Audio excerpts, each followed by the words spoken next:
Boom shakalaka, what is going on everybody? Randall here from Crypto Love. Today's episode we are going to be taking a look at where Bitcoin is headed next, $8,000 or $9,300 and why, as well as some news for Cardano, ETH Classic, Chainlink, and some others. So stay tuned. What's up guys? On an otherwise green day, where Bitcoin right now at 86.49, ETH at 221, XRP at 23 cents. Most of the cryptos seeing a little bit of green, some seeing some red. We're going to take a look at where Bitcoin is going. Now, this is a weekly chart on Coinbase, and as you can see, I have these lines here. These are lines of support and resistance, and if we look over the right here, here's the volume profile. Now, where we are right now, right around $8,600, there is a bit of a support at $8,500, but below there, we don't see very strong support until around the $8,000 level. And above us, we see pretty strong resistance at the $8,700 level. But were we to break through there, we wouldn't see resistance again until $9,300. Now, where do we seem to be going? Well, personally, it looks like we are turning around from the massive drop off last week. We're seeing small gains this week. And if we see here this white trend line, which is a multi-year trend line that we're just about bouncing off of, that is the likely next thing that we'll be bouncing off of, because in the next few weeks, about 3 weeks, we should be bouncing off of there.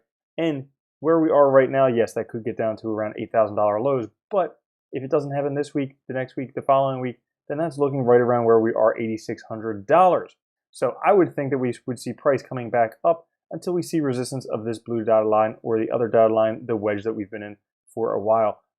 And then most likely we'll see a breakout sometime around May, the time of the halving. Now, a lot of people are praying for an economic crisis. They think that could cause the price of Bitcoin to go up dramatically. This person here, Crypto Bullock on TradingView, says that economic crisis probably won't help with Bitcoin price, because he's taking a look at Bitcoin, which is the orange, and the total S&P 500, which is the green here. And it looks like areas where Bitcoin price dropped off, the S&P dropped off, but where they have significant bull runs, they go up together. So he's saying that if we have an economic crisis, people may not be putting their money into crypto. They may be spending that crypto in order to pay for food on the table. Now, in the news, a lot of updates for Cardano. Charles Hoskinson talking recently. He had the update. They completed the Ouroboros Byzantine fault tolerance upgrade on February 20th. But what they've got coming up is a inked partnership deal with a big four professional services firm, PricewaterhouseCoopers, and their bid to promote Cardano adoption. Now, also, they previously have an MOU with the government of Ethiopia, but he's heading back to Africa to potentially ink another MOU with Tanzania. Also going to other African countries, including South Africa and Rwanda. Now, the best privacy browser turns out is none other than Brave. Now, Brave is one that I've been using for a while because it does give privacy over other ones, and they compared it: Brave, Chrome, Firefox, Safari, Edge, and also one other one. And it turns out that out of the box, the default settings on Brave are by far the most private of all the browsers studied. So best to worst, Brave is the best. Edge and Yandex come in dead last because both browsers have persistent hardware identifiers that cannot be revoked. So if you're looking for privacy out of the box, you might want to take a look at Brave, in addition to getting rewards and getting paid for looking at ads. Now, this article here, can cryptocurrency become the UN money of the future? It turns out the United Nations already has a cryptocurrency fund where people can invest or can donate in Bitcoin and Ethereum, and those donations are actually paid out in Bitcoin and Ethereum. Now, why would they do this? A lot of people might ask.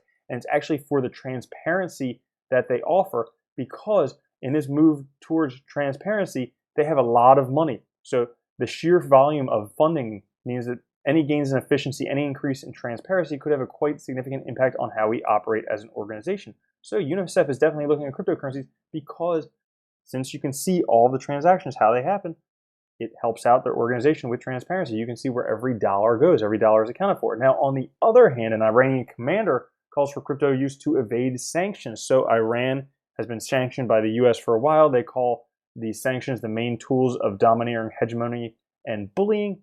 But Saeed Mohammed, the commander of the Khatam El Abniyah construction engineering firm, he calls for the use of cryptocurrencies to evade sanctions because he thinks that they're going to be able to get around international monetary policy by using cryptocurrencies, and he could very well be right. Now, one of the sharks is touting Bitcoin over gold. So Robert Herjavec has talked recently about how Bitcoin is better than gold. He actually says, this is a picture here in case you don't know who it is, he thinks Bitcoin on a long-term basis will quintuple, adding that $100,000 and a $1 million Bitcoin price doesn't sound crazy. Bitcoin is just convenient. So obviously he owns a lot of Bitcoin at this point, and he thinks that it could likely go up. Now, we haven't heard McAfee talking about $1 million Bitcoin, but now Herjavec's talking about it. To news today for Chainlink and ETH Classic, Chainlink now supports ETH Classic with decentralized oracles. So what ETH Classic says, the extended functionality to off-chain environments substantially scales the number of use cases smart contract developers can create using ETH Classic, and ultimately makes it easier and more seamless for developers to build on ETH Classic. So even more adoption, even more use cases for ETH Classic with Chainlink. And last article here, Ripple unlocks another $1 billion from its escrow wallet. So every month, the start of every month, Ripple unlocks $1 billion XRP, about $230 million from its escrow wallet, as it does at the start of every month. A lot of people are starting to talk. They're calling Ripple similar to the Plus Token scam, where Plus Token is basically, they stole a whole bunch of Bitcoin, and they're diluting Bitcoin in the market by basically just selling it off every month. Well, it turns out that Ripple is doing that too by unloading $1 billion XRP on hodlers every single month. So one more reason why Ripple is not the solution. The reason why people think that Bitcoin is going to be $1 million is because there's limited supply.